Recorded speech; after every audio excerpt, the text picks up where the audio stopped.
Finding needle in a haystack, managing a challenging upper GI bleeding case. This is a 21-year-old male with no comorbidities, non-smoker, non-alcoholic. He initially presented in November 2023 at a local hospital with an episode of hematemesis, which was large in quantity. The hemoglobin was down to 6.3. He was admitted, received 3 units of PRBCs. Endoscopy done at that time showed a protuberance in fundus, and they took biopsies which showed chronic active gastritis. They did some sort of sclerotherapy at the center.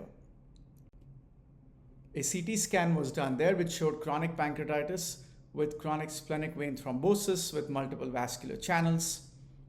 Ill-defined transmural thickening at the posterior gastric wall was seen. November 2023 had another episode of hematemesis requiring again sclerotherapy.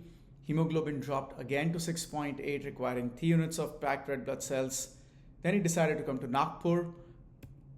Here he had another endoscopy locally again in Nagpur where glue injection was done in this area as shown in this report. December 2023, he did not have any GI bleeding.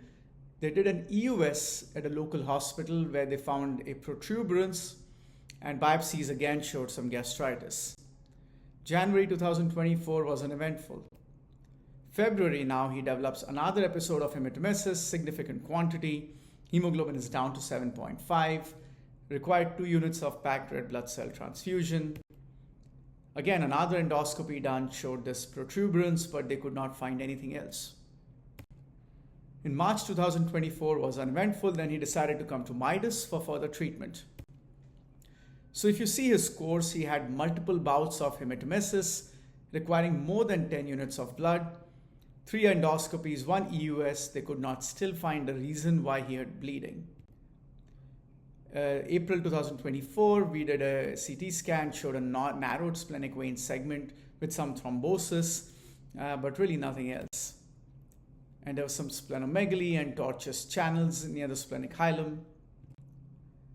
So at our center, we decided to proceed with an upper GI endoscopy, and this is what we found. So you can see in the proximal gastric body along the greater curvature, you can see this is a protuberance of the mucosa on narrowband imaging, nothing concerning. So therefore, this was all the finding. Rest of the mucosa was normal. So we decided to proceed with EUS for this patient. Yeah. So on EUS, you can see this lesion that is found, and it's sort of isoechoic, measuring about 1.5 centimeters by about 13 millimeters in size, and largely isolated to the mucosal surface.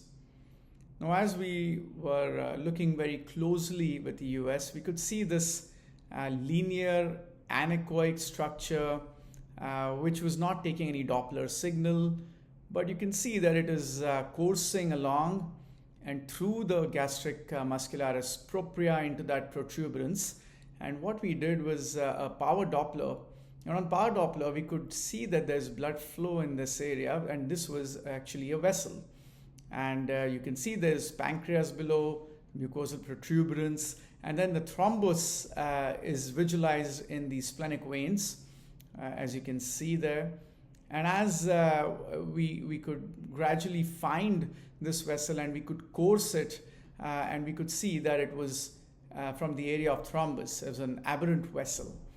Now we switched to a linear EUS scope, and on the linear EUS scope, we identified that structure, which was the vessel, and we reconfirmed with the help of Doppler that this was indeed a vessel on the linear EUS examination. And on measurement, you can see it was very small. It was about 1.2 millimeters in diameter, so very small structure. So we decided to plan for endotherapy with the help of EUS. We managed to get the needle across the gastric wall, but initially as we advanced, we were not really confident that the needle was in place. And then we reconfirmed that that's the vessel. Then again made another attempt, and at this time managed to confirm and get the needle in place in the vessel. And then we decided to proceed with injection of some normal saline, followed by injection of glue in the vessel.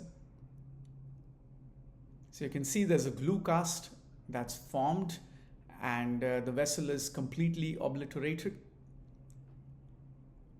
You can see that the glue cast is now spread across this vascular structure. On the endo view, you can see the glue cast with extruding glue in the gastric lumen. Then we proceeded again with the radial echo endoscope. And on the radial echo endoscope, you can see the beautiful glue cast inside the vessel. And on Doppler, you can see the vascular flow in the proximal aspect of the vessel, and no Doppler signals inside the area with the glue cast in place.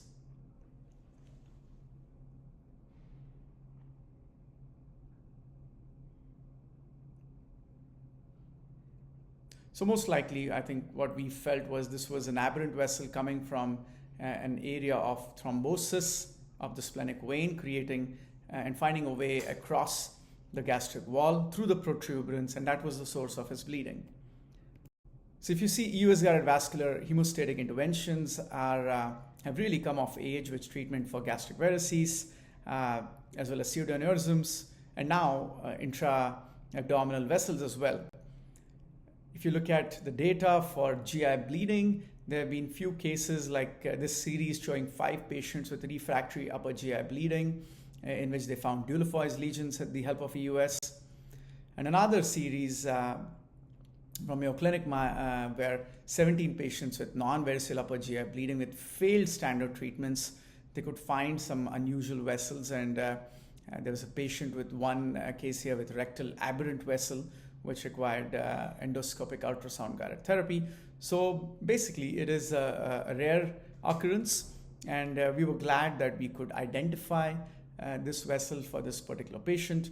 And now we are in October 2024, and 6 months out, the patient's doing fine and has had no episodes of GI bleeding, confirming that that vessel was actually the source of his bleeding. Thank you.